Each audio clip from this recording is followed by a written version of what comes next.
Okay, so, naisip niyo na ba kung may paraan para mag-ipon na hindi mo kailangang isipin? Yung tipong nangyayari lang siya automatically?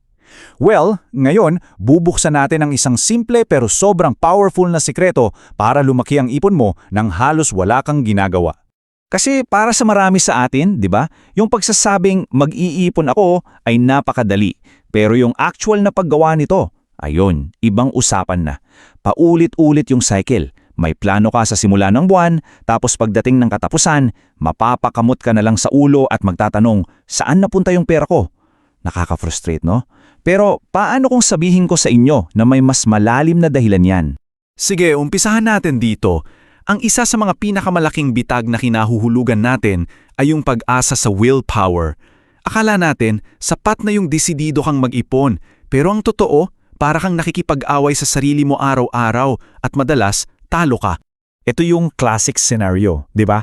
Sa isip mo, ang ganda ng plano. Okay, this month, 10,000 pesos for savings.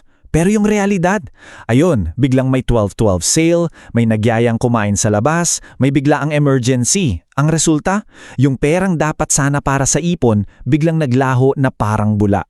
Dito natin nakikita kung gaano kalaki yung gap sa pagitan ng gusto nating gawin at sa nangyayari talaga.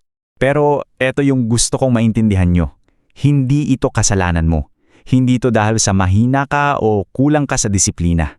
Normal lang yan.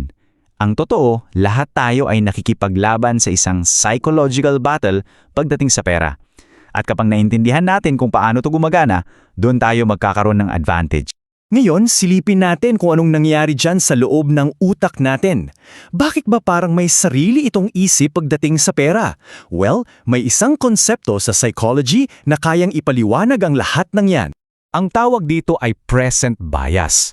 Basically, ang ibig sabihin niyan, mas masarap sa pakiramdam ng utak natin na makuha yung P200 na milk tea ngayon kesa isipin yung 20,000 pesos na may ipon mo sa dulo ng taon.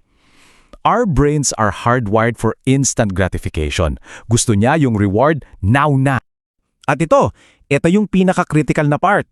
Habang yung pera mo ay nandyan lang sa payroll or checking account mo na nakikita mo araw-araw, ano ang sinisigaw ng utak mo? Available yan. Pwedeng gastusin. Kaya araw-araw, kinakalaban mo yung tukso hanggang sa mapagod na lang yung willpower mo at bumigay ka na. So, kung palaging talo ang willpower, ano ang solusyon? Simple, huwag tayong umasa sa willpower. Dito na papasok ang ganda at henyo ng automation. Ito yung paraan para kumbaga i-outsmart natin ang sarili nating utak for our own good. Ang buong konsepto ay nababalot sa quote na to. Pay yourself first. Imbes na ipunin mo yung matitira sa dulo ng buwan, na madalas ay wala, unahin mong ilipat yung para sa savings mo bago pa man dumating ang anumang tukso. At ang amazing dito, sobrang dali lang nitong gawin, talagang para sa tamad na paraan. 3 hakbang lang.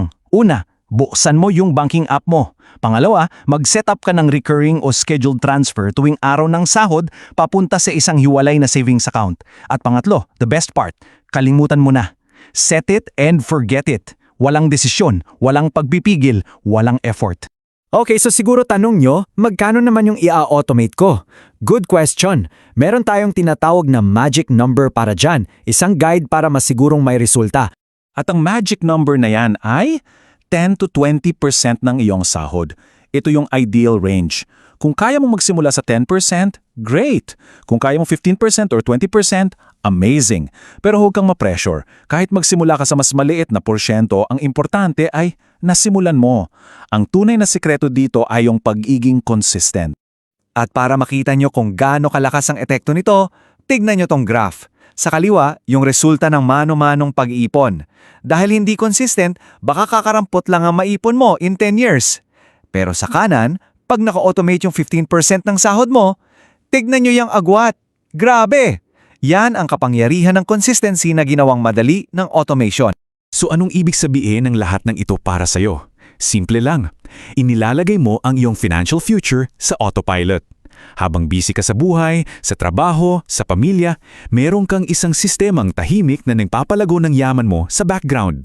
So para i-summarize, bakit ito sobrang epektibo? Una, kasi out of sight, out of mind. Kung hindi mo nakikita yung pera, hindi mo maiisip na gastusin. Pangalawa, nagiging consistent ka.